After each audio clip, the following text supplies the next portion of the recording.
Death at Bishop's Keep. Chapter 21. Yankee Doodle came to town riding on a pony, stuck a feather in his cap and called it macaroni. Kate had told the truth, part of it at any rate. She had come to the station with Eleanor.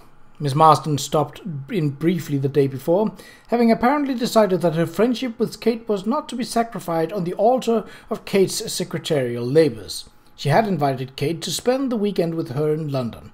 Kate had demurred. She proposed accompanying Eleanor to the train instead, which would take only the morning and not several days. But Kate did not intend to leave the station in the instant Eleanor's train departed, for the same thought had occurred to her that had obviously occurred to Sir Charles, that the murdered man could hardly arrive in Colchester without attracting some notice, and that the railway station would be the logical place to inquire. Even though Aunt Sabrina had requested her to leave off her investigation, Kate had not promised that she would do so. In any event, Beryl Bardwell's curiosity was far stronger than Kate's sense of propriety. So it was that she found herself seated next to Sir Charles, driving up the steep incline of North Hill in the pursuit of a dead man. Qa'Rajh proved to be the largest job master in Colchester. The shop, a drafty wooden building at the rear of a cobbled yard filled with horses and carriages, sheltered a number of vehicles: growlers, victorias, barouches, phaetons, carts, chaises, broughams. Kate saw that it also housed a substantial stable and carriage harness and repair shop, and at the rear a smithy with a smoking forge from which a rhythmic clanging could be heard, punctuated by shouts and loud hissing. Qa'Rajh himself, although stout and affable, with his ruddy, full-featured countenance, conveyed the satisfied good humour of a man for whom life is going according to plan. He had barely glanced at the photograph Sir Charles held out to recognize it. "To be sure," he said, stroking his grizzled chin whiskers. "A gentleman hired a chaise and a grey gelding. Was quite particular as a horse and harness. Wanted something smart." His chin whiskers took on a knowing look. "To impress a lady, I surmise," he added, inclining his head in Kate's direction.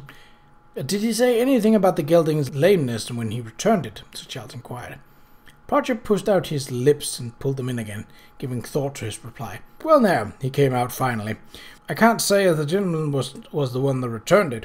The rig was left here the next morning, according to pre-arrangement. As to lame, Jib will know." Jib was the stable boy, a fresh, bright-eyed lad of 15, full of the importance of his work. "Aye, Mr. Qa'Rajh, sir, our horse was half-lamed, he was." He wiped his hands on his blue denim apron. "He's right again now, never worry. 'Twas only a splinter in his left iron hoof, easily taken care of." Kate watched as Sir Charles turned around to look at the row of light two-wheeled chaises arranged along one side of the main building. The second carriage leaned tipsily to the right, one red-painted wheel missing. He studied it for a moment as if he were measuring with his glance. "Where," he asked, "is the wheel that belongs to that chaise?" Qa'Rajh jerked his head at the attention of the smith. "Trott's got it. We're ironing out." "Ironing it?" Kate asked, wondering how one ironed a middle wheel rim. "Ironing it," Sir Charles exclaimed. "For God's sake, man, that wheel's evidence." Kate stared at him, uncomprehending. "Evidence?" she asked, but Charles paid no attention to her. She hastened after Qa'Rajh to the smithy, with Kate trailing along behind. Trotter was standing over a wooden wheel about to cut the iron tire with a chisel. Behind him a group of workmen were creating a terrible din of clanging and shouting. "Stop!" Charles shouted, holding up his hand. The smith looked up, hammer poised over the chisel.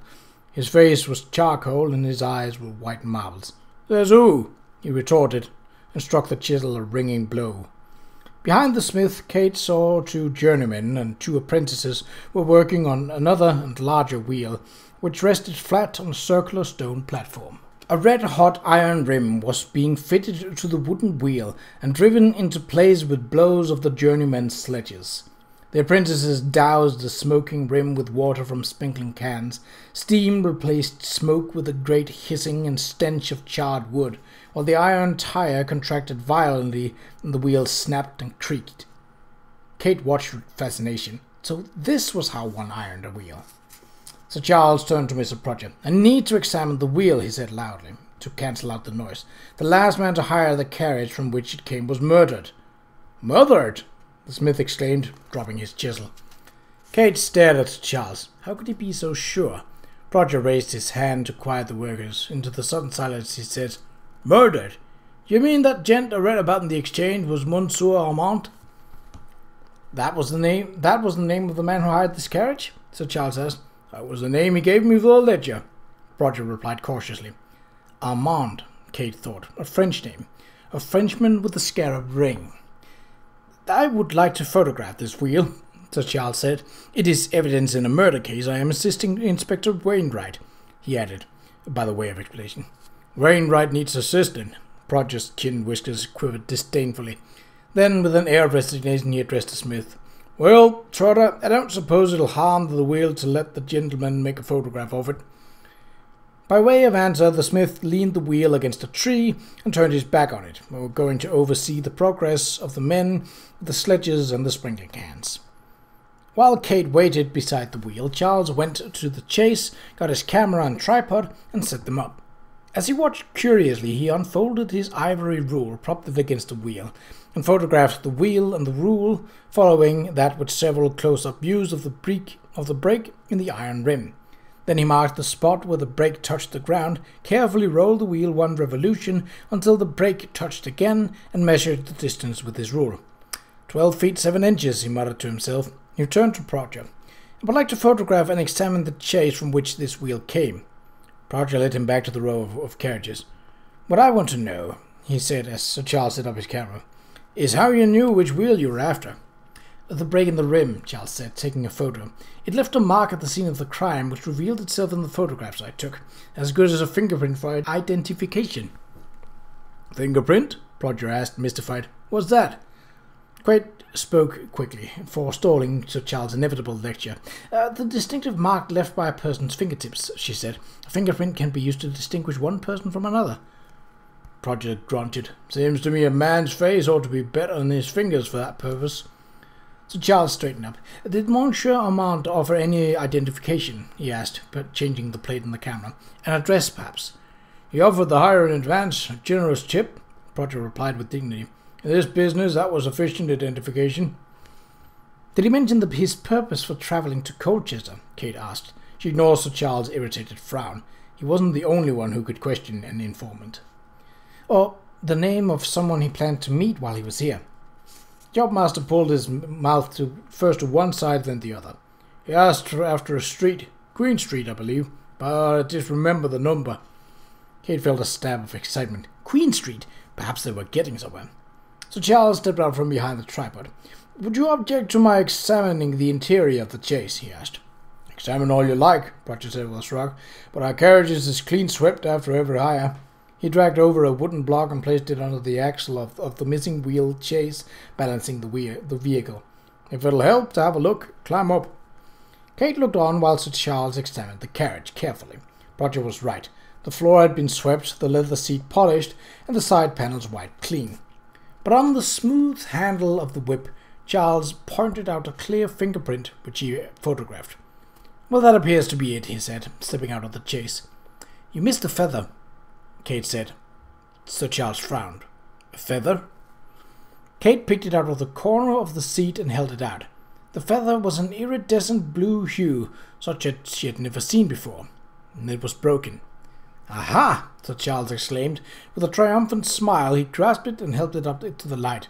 After studying it for a moment or two, he folded it into a piece of paper and put the paper carefully into his pocket. Kate frowned.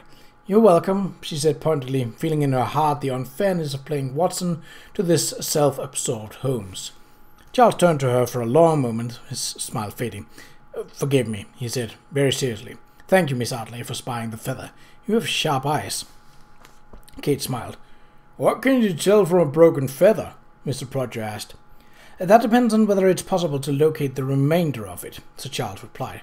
"Indeed," Kate said, "and upon who has possession of it." Mr. Prodger gave his whiskers a rueful shake.